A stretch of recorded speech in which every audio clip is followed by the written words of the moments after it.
Packing is going on in ಮಳೆ. ನಂದೆಲ್ಲ full ಇದು tank bag ಹಿಂದೆ ಅದು ಇಲ್ಲೇ ಬರುತ್ತೆ. ಆಮೇಲೆ ನನ್ನ ಸ್ಯಾಡಲ್ ಸ್ಟ್ರೇಸು ಸ್ಯಾಡಲ್ ಬ್ಯಾಗ್ಸು ಎಲ್ಲ ಹಾಕಿ ಸುಮಾರು ಲೋಡ್ ಆಗಿಬಿಡುತ್ತೆ ಗಾಡಿ. ಮಳೆಗಾಲಕ್ಕೆ ರೇನ್ ಶೂ ಅಥವಾ rain proof water proof shoe ಇಲ್ಲ ಅಂದಿದ್ದಕ್ಕೆ ಕ್ರಾಕ್ಸ್ ಹಾಕ್ಕೊಂಡು ತಿರ್ತಿದ್ದೀವಿ. ನಮ್ದು ಅದು ನೈಕಿ ಶೂ ಏನಿತ್ತು ಫಸ್ಟ್ ಡೇ ಹಾಕ್ಕೊಂಡಿದ್ದು ಅದು ಅದರೊಳಗೆ ಬ್ಯಾಗಲ್ಲೇ ಇದ್ಬಿಟ್ಟಿದೆ, ಆ ಕಾರ್ಬನ್ ಆಡೋ ಬ್ಯಾಗ್ದಲ್ಲಿ.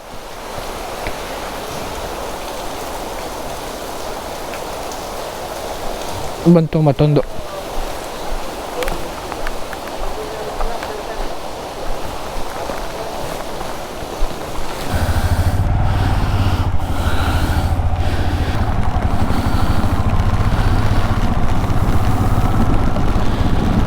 ಮಾನ್ಸೂನ್ ಗೋವಾ.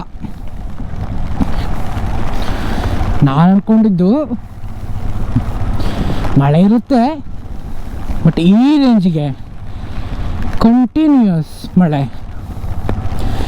ಯಾರಾದರೂ ಮಾನ್ಸೂನ್ ರೈಡ್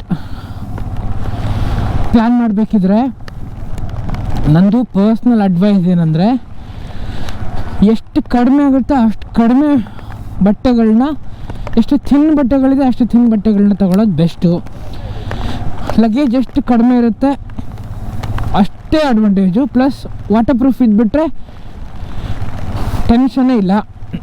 ಇಫ್ 2 ಜನ ಬರ್ತಿದ್ದೀರಾ ಸಪ್ರೇಟ್ ಬೈಕಲ್ಲಿ ಅಂದರೆ ಇಬ್ರಿಗೂ ಅವ್ರು ಹಾಕ್ಕೊಂಡಿದ್ದಾನಲ್ಲ ಆ ಥರದ ಒಂದು ಬ್ಯಾಕ್ ಪ್ಯಾಕ್ ಇದ್ದರೆ ಬೆಸ್ಟು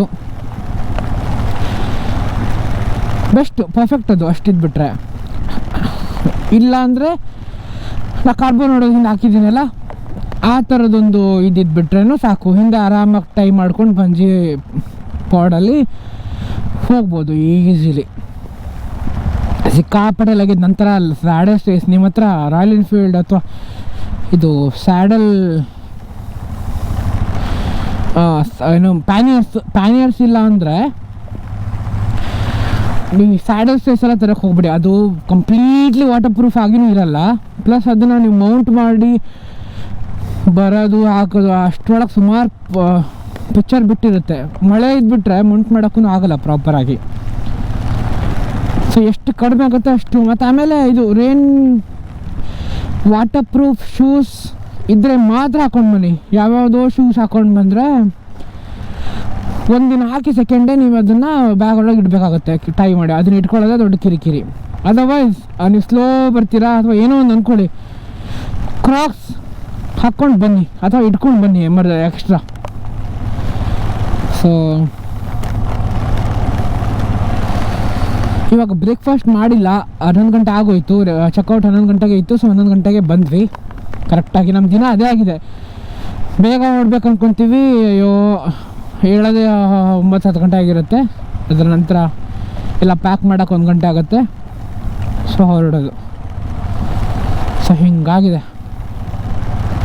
ಸೊ ಇವಾಗ ನೆಕ್ಸ್ಟ್ ನಾವು ಹೋಗ್ತಿರೋದು ಇವಾಗ ವಾಸ್ಕೋ ಡ ಗಾಮಾ ಕಡೆಗೆ. ನಾವು ಏನು ಎಕ್ಸ್ಪ್ಲೋರ್ ಮಾಡಿಲ್ಲ, ಎಷ್ಟೋ ಲಿಮಿಟೆಡ್ ಯಾವ್ಯಾವ ಪ್ಲೇಸ್ ನೋಡಿರಲಿಲ್ಲ ಅಂಥದ್ದೆಲ್ಲ ನೋಡ್ಕೊಂಡ್ವಿ ನಾವು. ಅಂದರೆ ಗೋವಾ ತುಂಬ ಸಲ ಬರ್ತಾ ಹೋಗ್ತಾ ಇರ್ತೀವಿ. ಸೊ ಅದರಿಂದ ಎಲ್ಲರೂ ನೋಡೋಕ್ಕಾಗಿಲ್ಲ. ಪ್ಲಸ್ ಮಳೆ ಎಲ್ಲ ಸಿಕ್ಕಾಪಟ್ಟೆ. ಅಂದರೆ ಕೆಲವೊಂದು ಕಡೆ ಇದೆ ಪ್ಲೇಸ್. ಇವಾಗ ಇಲ್ಲೇ ನೋಡಿ ಪಕ್ಕದಲ್ಲೇ ಒಂದು ಯಾವುದೋ ಫೋರ್ಟ್ ಇದೆ ಅಂದ್ಕೊಳ್ಳಿ, ನಮ್ಗೆ ಅಲ್ಲಿ ಹೋಗೋಕ್ಕಾಗಲ್ಲ. ನಾವು ಬೈಕ್ದು ನೋಡ್ಕೋಬೇಕು. ಓಕೆ, ಇವೆಲ್ಲ ಲೆಸನ್ಸ್ ಅಲ್ವಾ, ನಾವು ಕಲಿತಿರ್ತೀವಿ. ಸೊ ಒಂದೇ ಕಲಿತಿದ್ದೀವಿ. ಇದರಿಂದ ತುಂಬ ಕಲ್ತ್ವಿ ರೈಡ್ ಬಗ್ಗೆ. ನಾವು ಅಂದ್ಕೊಂಡಿದ್ದು ಇಷ್ಟು ದಿನ ಮಾಡಿದ ರೈಡ್ಗೂ ಇದಕ್ಕೂ ಸಿಕ್ಕಾಪಟ್ಟೆ ಡಿಫ್ರೆನ್ಸ್ ಇದೆ. ನಾರ್ಮಲ್ ರೈಡ್ಗೂ ಮಾನ್ಸೂನ್ ರೈಡ್ಗೂ ತುಂಬ ಡಿಫ್ರೆನ್ಸ್ ಇದೆ. ನಾವು ಅಂದ್ಕೊಂಡಂಗೆ ಜಸ್ಟ್ ವಾಟರ್ ಪ್ರೂಫ್ ರೇನ್ಕೋಟು ಪ್ಯಾಂಟು ಇದ್ಬಿಟ್ರೆ ಹೋಗ್ಬೋದು ಅನ್ನೋಂಗೆ ಇಲ್ಲ.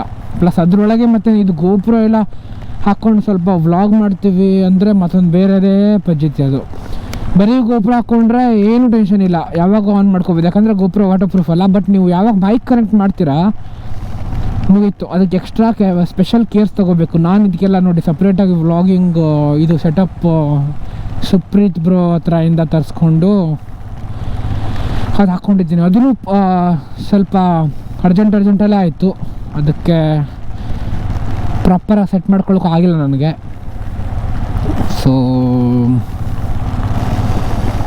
ಇಷ್ಟಿದೆ ಇವತ್ತು ಒಂದು ಕಡೆ ಪ್ಲೇಸಲ್ಲಿ ಉಳಿದುಕೊಂಡು ಇವತ್ತೊಂದು ಕಡೆ ಸ್ಟೇ ಮಾಡಿ ನಾಳೆ ಬ್ಯಾಕ್ ಟು ಊರು ಬದಿಗೆ, ಬ್ಯಾಕ್ ಟು ಮನೆ ಕಡೆ. ಯಾಕಂದರೆ ಮಾನ್ಸೂನಲ್ಲಿ ಬರ್ತೀರಾ ಅಂದರೆ ನಿಮಗೆ ಬೈಕಲ್ಲಿ ಬರ್ತೀರಾ ಅಂದರೆ ಓಕೆ, ಬೇರೆ ವಿಷಯ. ನೀವು ಟ್ರೈನಲ್ಲಿ ಬಸ್ಸಲ್ಲಿ ಬಂದು ಇಲ್ಲಿ ಎಕ್ಸ್ಪ್ಲೋರ್ ಮಾಡ್ತೀರಾ ಅಂದರೆ ಅದು ಬೆಸ್ಟು. ಆರಾಮ ಒಂದು ಕಾರ್ ರೆಂಟ್ ಮಾಡಿಕೊಂಡ್ರೆ ಎಲ್ಲ ರೆಂಟೆಡ್ ಗಾಡಿಗಳೇ ಆರಾಮ ಕಾರ್ನ ತಗೊಂಡು 2 ರಿಂದ 3 ದಿನ ಎಲ್ಲೆಲ್ಲಿ ಏನೇನು ಮಾಡಬೇಕು ಎಲ್ಲ ಆರಾಮಾಗಿ ತಿರುಗಾಡ್ಕೊಂಡು ಒಂದು 3-4 ದಿನ ಇದ್ಬಿಟ್ರೆ ಮಾತ್ರ ಪರ್ಫೆಕ್ಟ್ ಕಾರು. ಮಾನ್ಸೂನಲ್ಲಿ ಬೈಕ್ ಮಜಾ ಮಾಡ್ತೀರಾ ಕಂಪ್ಲೀಟ್ಲಿ, ನೀವು ಗೊತ್ತು ನಿಮಗೆ ಮಾನ್ಸೂನ್ ರೈಡ್ ಏನು ಅಂತ ಅಂದರೆ ಮಾತ್ರ ಬೈಕ್ ತೊಗೊಂಡು ಬನ್ನಿ, ಆಯಿತಾ? ಜಸ್ಟ್ ಟ್ರೈ ಮಾಡ್ತೀರಾ ಮಾನ್ಸೂನ್ ಗೋವಾ ಹೇಗಿದೆ ಅಂತ ಬೈಕಲ್ಲಿ ಅಂದರೆ ನೀವು ಅದಕ್ಕಿಂತ ಮೊದಲು ಯಾವುದಾದ್ರು ಮಾನ್ಸೂನು ಒಂದು ದಿನ ರೈಡ್ ಮಾಡಿ ನೋಡಿ. ಎಲ್ಲಾದರೂ ನಿಯರೆಸ್ಟ್ 100, 150, 200 ಕಿಲೋಮೀಟರ್ಸ್ ಎಲ್ಲಾದರೂ ಒಂದು ಕಡೆ ರೈಡ್ ಮಾಡಿ ನೋಡಿ ಹೆಂಗಿರುತ್ತೆ ಮಾನ್ಸೂನ್ ರೈಡ್. ಇಫ್ ನಿಮ್ಗೆ ಅದು ಓಕೆ ಅಂದರೆ ನೆಕ್ಸ್ಟ್ ನೀವು ಪ್ಲ್ಯಾನ್ ಮಾಡ್ಕೊಳ್ಳಿ. ಏನಕ್ಕಂದರೆ ಅದೇ ನಾನು ಹೇಳಿದ್ನಲ್ಲ, ತುಂಬ ಡಿಫ್ರೆನ್ಸ್ ಇದೆ ನಾರ್ಮಲ್ ರೈಡ್ಗೂ ಮಳೆಯಲ್ಲಿ ಹೋಗೋ ರೈಡಿಗೂ. ಯಾಕಂದರೆ ಖಾಲಿ ನೀವು ಬಿಡ್ತೀರಾ ಅಂದರೆ ಬೇರೆ, ನೀವು ಲಗೇಜ್ ಕೂಡ ನೋಡ್ಕೊಂಡು ಬರಬೇಕಲ್ವ. ಕಂಪ್ಲೀಟ್ ಲಗೇಜಿನ ಸೆಟಪ್ ಕೂಡ ನೀವು ವಾಟರ್ ಪ್ರೂಫ್ ಮಾಡ್ಕೊಳ್ಬೇಕು. ಆಮೇಲೆ ಅದೇ ನಿಮಗೆ ಕಲರ್ಸ್ ಎಲ್ಲ ಫುಲ್ಲು ರೇನ್ಕೋಟ್ ಹಾಕ್ಕೊಂಡೇ ಕಾಣ್ತಾರೆ. ನಿಮಗೆ ನೀವು ಹೆಂಗೆ ನೋಡ್ಬೇಕು ಅಂದ್ಕೊಂಡಿದ್ದೀರ ಹಾಗೆ ಕಾಣಲ್ಲ ಅವರು. ಸೊ ನೋಡಿ, ಅದೇ ಎಲ್ಲರದ್ದು ಹಿಂಗಾಗಿದೆ ಸಿಚುವೇಶನ್. ಶರತ್ ಮ್ಯಾಪ್ ಹಾಕ್ಕೊಂಡಿದ್ದಾನೆ, ವಾವ್. ಸೊ ಅವನಿಂದನೇ ನಾವು ಫಾಲೋ ಮಾಡ್ತಿದ್ದೀವಿ. ಏನೋ ಡಿಫ್ರೆಂಟ್ ಥರದ್ದು ವೈಬ್ ಎಂಜಾಯ್ ಮಾಡಿದ್ವಿ. ಫಸ್ಟ್ ಡೇ ಅಂತೂ ನಮ್ಗೆ ಅದು ಹಾಸ್ಟೆಲಲ್ಲಿ ಫೀಲಿಂಗ್ ಮಜಾ ಬಂತು. ನಾವು ಸ್ವಲ್ಪ ಇನ್ಸೆಕ್ಯೂರ್ ಇದ್ವಿ ನಾವೇ, ಅಂದರೆ ಅವರೆಲ್ಲ ಹಿಂಗೆ ಪಾಶ್ ಇದ್ದಾರೆ, ಹಂಗಿದ್ದಾರೆ, ಹಿಂಗಿದ್ದಾರೆ ಅಂತ. ಅದೆಲ್ಲ ಬಿಟ್ಟು ಬಿಡ್ಬೇಕು. ಆ್ಯಕ್ಚುಲಿ ನೀವು ಎಲ್ಲರ ಹತ್ರನೂ ಎಲ್ಲನೂ ಇರುತ್ತೆ, ಅವ್ರು ತೋರಿಸ್ಕೊಳ್ಳೋ ವೇ ಡಿಫ್ರೆಂಟ್ ಇರುತ್ತೆ ಅಷ್ಟೇ. ಅಂದರೆ ಅವ್ರು ಸ್ವಲ್ಪ ತುಂಬ ಜನ ಬಂದಿದ್ದರು, ನಾವು 3 ಜನ ಇದ್ವಿ, ಪ್ಲಸ್ ನಮ್ಮ ಬೇರೆ ರೂಮ್ ಕೊಟ್ಬಿಟ್ರಲ್ಲ. ಸೊ ಮೆಜಾರಿಟಿ ಕಡಿಮೆ ಆಗಿಬಿಡ್ತು. ನಾವೆಲ್ಲ ಕಡೆ ಏನಾಯ್ತದ್ದು ಮೆಜಾರಿಟಿ ಅವರೇ ಉಳ್ಕೊಂಡ್ಬಿಟ್ರು. ಸೊ ಅದಕ್ಕೆ ಸ್ವಲ್ಪ ಮೋಟಿವೇಶನ್ ಡೌನ್ ಆಗಿಬಿಡ್ತು. ಆಮೇಲೆ ಡೇಟು ಚೆನ್ನಾಗಿತ್ತು.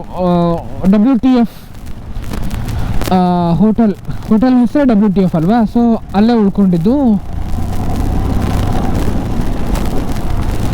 ಚೆನ್ನಾಗಿತ್ತು. ಒಂದೇ ಬೆಡ್ ಇತ್ತು, ಬಟ್ ಸಿಕ್ಕಾಪಟ್ಟೆ ದೊಡ್ಡಾಯಿತು ಬೆಡ್. ಅಲ್ಲಿ ಸ್ಟೇ ಮಾಡಿದ್ವಿ. ಆಮೇಲೆ ಮತ್ತೆಂತ,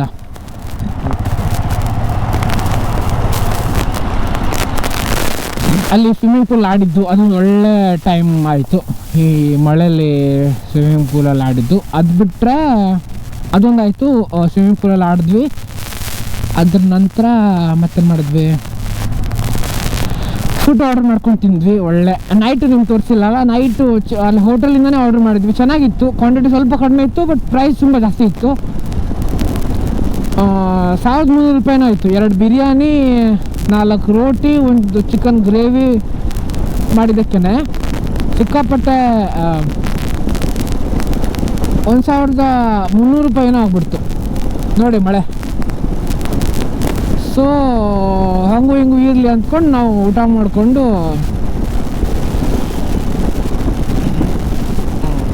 ಮಲ್ಕೊಂಡ್ವಿ. ಬೆಳಗ್ಗೆ ಎದ್ದು ನಾವು ಈಗ ನಾರ್ತ್ ಗೋವಾ ಸಾಕು, 2 ದಿನ ಏನೇನೋ ಮಾಡಿದ್ದೀವಿ.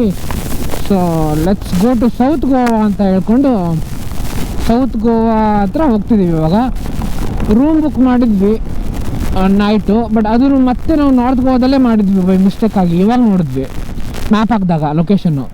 ಸೊ ಮತ್ತೆ ಅದನ್ನು ಕ್ಯಾನ್ಸಲ್ ಮಾಡಿಕೊಂಡು ಮತ್ತೆ ಇವಾಗ ಸೌತ್ ಗೋವಾದಲ್ಲೇ ಹಾಕಿದ್ದೀವಿ. ಸೊ ನಮ್ಮ ಪ್ಲ್ಯಾನ್ ಏನಂದರೆ ಇವತ್ತು ಸೌತ್ ಗೋವಾದಲ್ಲಿ ಏನಾಗುತ್ತೆ ಈ ಮಳೆಯಲ್ಲಿ ಅಷ್ಟೇ. ಯಾಕಂದರೆ ನಾವು ತುಂಬ ಎಕ್ಸ್ಪೆಕ್ಟೇಷನ್ ಇಲ್ಲ, ಅಯ್ಯೋ ಇದು ಮಿಸ್ ಆಯಿತು ಇಲ್ಲ.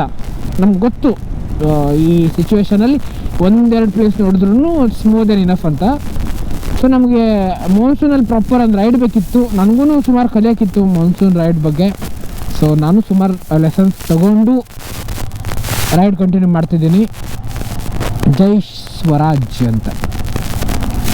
ಸೊ ಹಾಗೆ ಇದರಿಂದ ಈಗ ಸೌತ್ ಗೋವಾಯಿಂದ ನಮ್ಮದು ನಾಳೆ ಬೆಳಗ್ಗೆ ಕಾರವಾರ ಅಂಕೋಲಾ ರೂಟಲ್ಲಿ ಬ್ಯಾಕ್ ಟು ಶಿರ್ಸಿ. ಸೊ ಅಲ್ಲಿಂದ ನಾಡ್ದು ಬ್ರಿಜೇಶು ಅವರ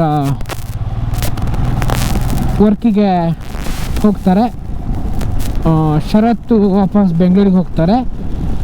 ನಾನು ಇನ್ನೊಂದು 2 ದಿನ ಮನೇಲಿ ಉಳಿದು ನಾನು ಮಂಡೇ ಬೆಂಗಳೂರಿಗೆ ಹೋಗ್ತೀನಿ.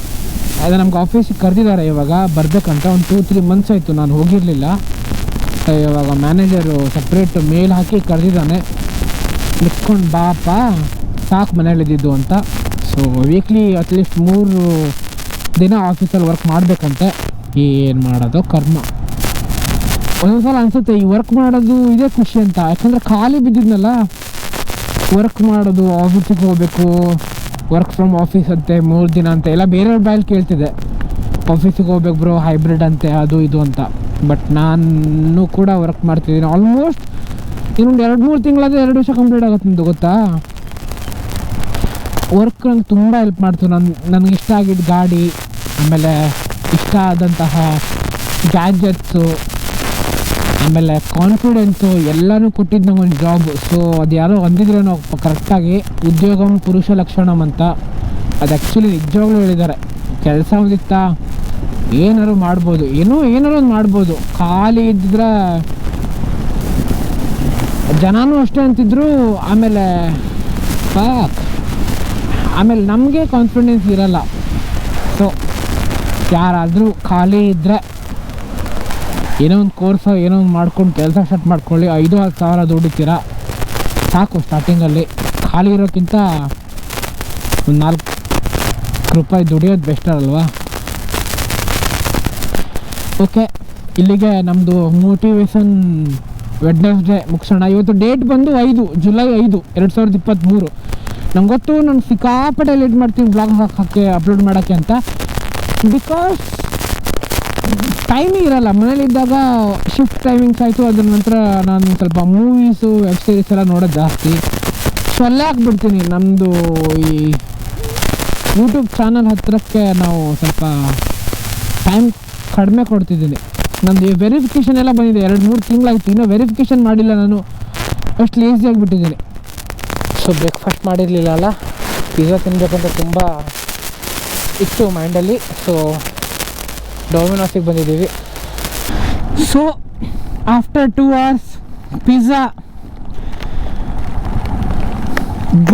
ಪಿಜ್ಜಾ ಬ್ರೇಕ್ ಮುಗಿಸಿ back on the roads. Almost ಎಷ್ಟು ಪಿಜ್ಜಾ ತಿಂದ್ವಿ? 1, 2, 3, 4, 5, 6, 7, 8 ಪಿಜ್ಜಾನೇ ತಿಂದ್ವಿ. ಕರ್ಮ, ನಮ್ದು ಹೊಟ್ಟೆನೋ ಕನ್ನ ಮಾಡಿ ಕಟ್ಟೆನೋ ಅದು. ಮತ್ತು ಅದರಲ್ಲಿ 3 ಮೀಡಿಯಮ್. ಮತ್ತು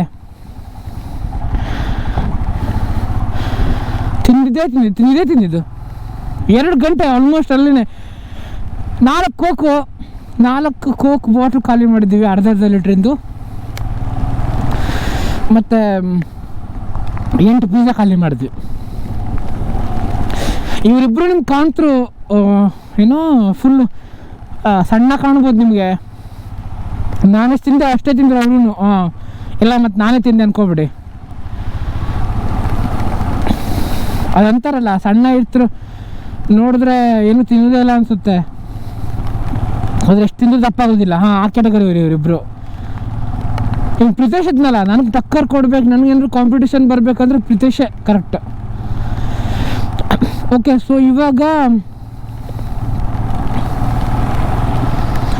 ಮಜಾ ಎಂತ ಆಯ್ತಂದರೆ, ಅದರೊಳಗಡೆ ಒಂದು ಫಸ್ಟ್ ಕೊಟ್ಟಿದ್ದ ಪಿಜ್ಜಾ, ಮೀಡಿಯಮ್ ಸೈಜ್ ಪಿಜ್ಜಾದಲ್ಲಿ ಎಂಥ ಒಂದು ಸಣ್ಣ ಇರುವೆನೋ ಇತ್ತು. ನಾವು ಸುಮ್ಮನೆ ತೋರಿಸಿದ್ವಿ. ಆಮೇಲೆ ಅವರು ಚೇಂಜ್ ಮಾಡ್ಕೊಂಡು ಪಾಪ ಅದನ್ನು ಒಗೆದು ಹೊಸದು ಹಾಕಿ ಕೊಟ್ಟರು. ನಾವೇನು ದೊಡ್ಡ ಬೇರೆ ಮಾಡೋಕ್ಕೆ ಹೋಗಿಲ್ಲ, ಬೇರೆ ಕೊಟ್ಟರು, ಓಕೆ ಮುಚ್ಕೊಂಡು ತಿಂದ್ವಿ ಅಷ್ಟೇ. ನಾವು ಬೇರೆ ಅದು ಇದು ಅಂತ ಏನು ಹೇಳಿಲ್ಲ. ಸೊ ಇವಾಗ ಸ್ವಲ್ಪ ಸುಮಾರು ದೂರ ಇದೆ. ಇವಾಗ ವಾಸ್ಕೋ ಡ ಗಾಮದಲ್ಲಿ ಬುಕ್ ಮಾಡಿಲ್ಲ, ಇವನು ಬುಕ್ ಮಾಡಿದ್ದೆಲ್ಲ ಮತ್ತೊಂದು ಬೇರೆ ಕಡೆ. ಸೊ ಅಲ್ಲಿಂದ ಮತ್ತೆ ಸೌತ್ ಗೋವಾದಲ್ಲಿ ಸುಮಾರು ಉಂಟು. ಇದೇನೋ ಪಂಜಿಮ್ ಕಡೆ ಇವಾಗ ಮಾಡಿದ್ದೀವಿ. ವಾಸ್ಕೋಡಗಾಮ ಅವೆಲ್ಲ ನೋಡ್ಬೇಕು ಇವಾಗ ಹೋಗಿ. ಏನೂ ಇಲ್ಲ ಪ್ಲ್ಯಾನ್ ಕರ್ಮ, ಬರೀ ಮಳೆಗಾಲದಲ್ಲಿ ರೈಡಿಂಗ್, ಏನು ಬೈಕ್ ಹೊಡೆಯೋದು, ರೂಮಿಗೆ ಹೋಗಿ ಸ್ಟೇ ಮಾಡೋದು ಇಷ್ಟೇ.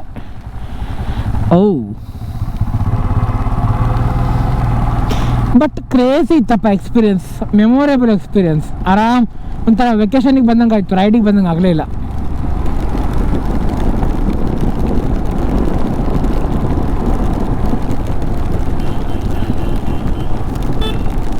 ಓ ಮೈ ಗಾಡ್ ಹೋಗಿ ಅಣ್ಣ. ಸ್ಟಾರ್ಲಿಂಕ್ ಯಪ್ಪ, ಆ ಮೋಟೋ ವ್ಲಾಗರ್ಸ್ ಎಲ್ಲ ಮಳೆಲ್ಲ ಅದು ಹೆಂಗೆ ಮಾಡ್ತಿದ್ರೆ ಏನಪ್ಪ. ಅವ್ರ ಹತ್ರ 2-3 ಗೋಪ್ರೋ ಇರುತ್ತೆ ಆಯಿತಾ. ಸೊ ಅವ್ರಿಗೇನು ದೊಡ್ಡದಿದ್ದಿಲ್ಲ, ಅವ್ರ ಗೋಪ್ರೋ ಹಾಳಾದ್ರೂ ಅವ್ರಿಗೆ ಬ್ಯಾಕಪ್ ಇರುತ್ತೆ ಅಂತ ಅಂದ್ಕೊಂಡಿದ್ದೀನಿ. ಪೆಟ್ರೋಲ್ ಹಾಕಬೇಕು, ಇನ್ನೊಂದು ಭಾಳ ಅಂದರೆ ಒಂದು 50 ಕಿಲೋಮೀಟ್ರ್ ಹೋಗ್ಬೋದು ನಮ್ಮ ಗಾಡಿ ಅಷ್ಟೇ. ನೋಡಿ ಗೈಸ್, ನೋಡಿ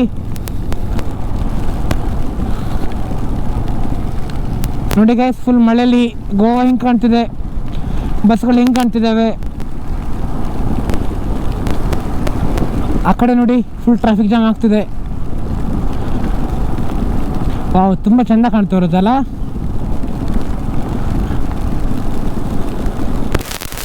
so this is the new home stay for us. ಇಲ್ಲಿ ಇದೇ ಪಾರ್ಕಿಂಗ್ ಇರಬೇಕು. ನಾವು ಕೇಳ್ಕೊಂಬರ್ಲಿಕ್ಕೆ ಹೋಗಿದ್ದಾನೆ ಮೇಲೆ, ಅಷ್ಟು ಮೇಲಿದೆ, 255 ಮೆಟ್ಲಿದೆ ನೋಡಿ.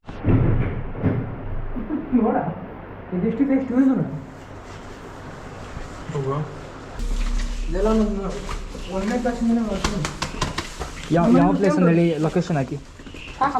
ಹಾಂ ಅಲ್ಲ ಹಾಕಿ ಅಂತ ಹೇಳ್ತಿದ್ದೆ. ಲೊಕೇಶನ್ ಬೇಡ, ಹಿಂಗೆ ಹೋಗು, ಹುಡುಕ್ತಾ ಹೋಗು.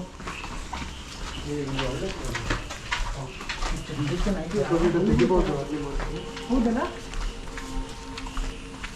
ಸರ್, ಆನ್ ಮಾಡಿ ವಿಡಿಯೋ. ಆನ್ ಆಯ್ತು. ಹೌದಾ,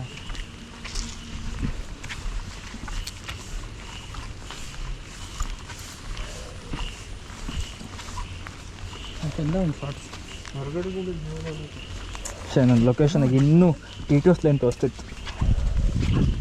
ನೋಡ ಈಗ ಹೇಳ್ಬಿಡು, ನನಗೆ ಹೋಗ್ಬಿಡ್ತೀರ